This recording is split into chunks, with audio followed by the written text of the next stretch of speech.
Original Qur'an revealed to Muhammad has been divinely transmitted and perfectly preserved, and the text that we read today is the exact same Qur'an. In this video, I will utterly destroy and refute that claim. In Sahih Muslim, Volume 4, Hadith number 4418, we read, "It was narrated that Abdullah bin Abbas said, Umar bin al-Khattab said, when he was sitting on the minbar of the Messenger of Allah, Allah sent Muhammad with the truth, and he revealed the book to him.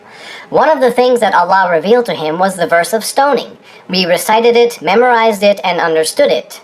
The Messenger of Allah stoned adulterers, and we stoned them after him. But I am afraid that, with the passage of time, people will say, we do not find the verse of stoning in the book of Allah, so they will go astray and forsake an obligation that Allah revealed. Stoning is mentioned in the book of Allah as a duty which must be carried out on those who commit zina, if they are married, men and women alike, if proof is established or if there is pregnancy or a confession." Notice that Umar clearly stated that Allah had revealed a verse prescribing stoning to death for adulterers. The big problem is, that verse is nowhere to be found in today's Qur'an.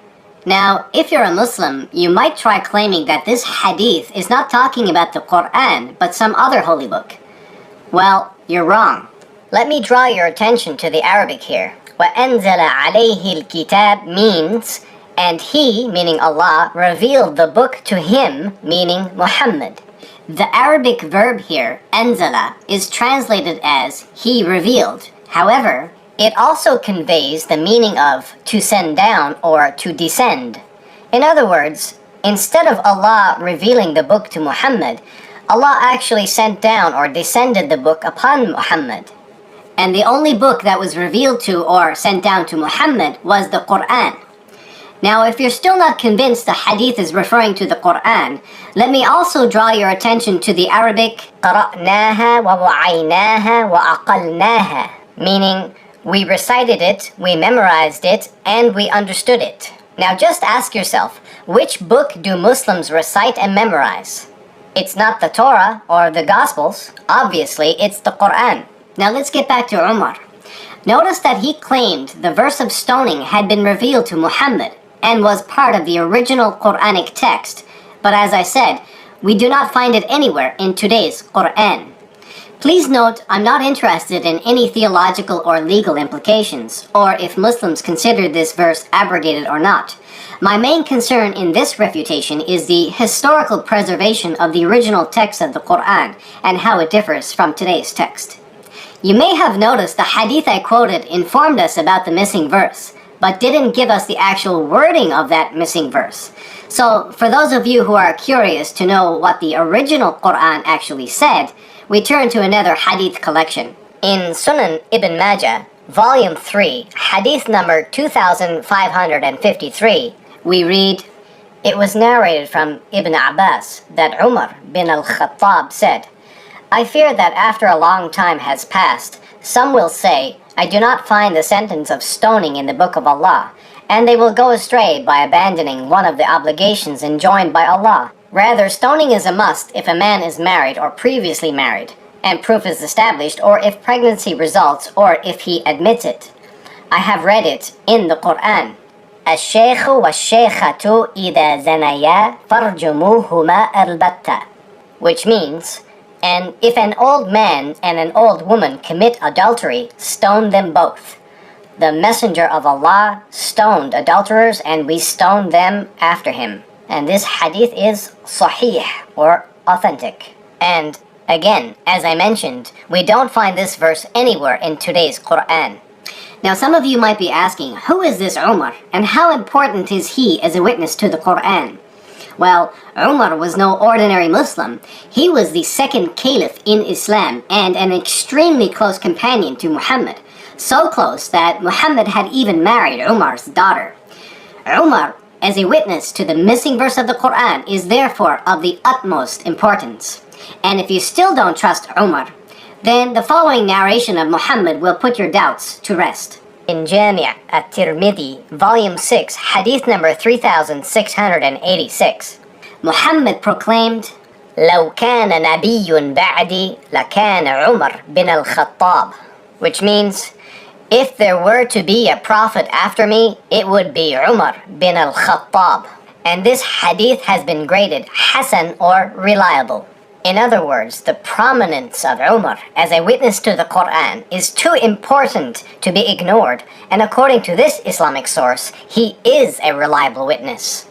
Now, in ending this video, I think you will agree I have sufficiently illustrated from authentic Islamic sources that the Qur'an we have today cannot be an exact copy of the original Qur'anic text of Muhammad. Therefore, today's Qur'an is incomplete and not perfectly preserved. So, I have refuted the Muslim claim. There was a verse that was revealed to the Prophet and was recited by the companions, which mentioned stoning the adulterer, but its recitation was abrogated even though its ruling remained. Some Muslims are confused about this issue. Is the Quran really missing a verse? In reality, the verse was something that the Prophet stated but which was never part of the written Quran. Stoning the married adulterer, who is seen in public by 4 witnesses, is part of Islamic law as established in the Sunnah. The purpose of the law is to convey the enormity of adultery, which severs families and causes turmoil in society, but the burden of proof is so impossibly high that very few stonings ever occurred in Islamic history. In this way, the law protects society from the breakdown of public morals while at the same time includes mitigating factors to protect individuals from its abuse by tyrannical governments. Consequently, the law was considered very important by the leading companions. Umar ibn al-Khattab, the second rightly guided caliph, felt that the law of adultery was so important that he wanted to write it in the Quran, except that he did not want to add anything to the Quran. Umar ibn al-Khattab, may Allah be pleased with him, said, "The Messenger of Allah, peace and blessings be upon him, stoned the married adulterer. Abu Bakr stoned, and I stone. Were it not that I hate adding to the Book of Allah, I would have written it in the copy of the Quran. I fear that people will come and not find it in the Book of Allah, so they will disbelieve in it." Source: Sunan Al-Tirmidhi 1431, grade Sahih. In another narration, Umar said, "Were it not that some would say Umar has added to the Book of Allah what does not belong in it, I would have written it in the margins of the Quran." Source: Musnad Ahmad 157, grade Sahih. Hence, the stoning verse was never part of the official Quranic text, although some companions may have written it in the margins of their personal copies. Umar, in fact, had asked the Prophet for permission to write this verse in the Quran, but he was refused. Zayd ibn Thabit reported, "The Messenger of Allah, peace and blessings be upon him, said, the married old man and old woman, if they commit adultery, then stone them irrevocably." Umar said, "When this was revealed, I went to the Prophet and I said, 'Let me write it.' Shubha said, 'It was as if the Prophet is like that.'" Source: Musnad Ahmad 21086, grade Sahih. In another narration, the Prophet said, "I cannot have it written." Al-Bayhaqi comments on this statement, saying, "In this, and what came before it, are evidence that the ruling of the verse of stoning is affirmed and its recitation is abrogated. This, among matters of which I do not know of any disagreement." Source: Al-Sunan Al-Kubra 15553, and Al-Baqillani also comments on this incident. Indeed, it was among what he was prohibited to inscribe. Were we commanded to affirm it, then surely he would have been able to affirm it and he would not have left it out. Source: Al-Intizar 1364, and Abu Muhammad said, "When the verse of stoning was revealed, it was memorized, acknowledged, and it was acted upon by the Messenger of Allah, peace and blessings be upon him, except that he did not have it written in the copies of the Quran, nor did he affirm its wording in the Quran."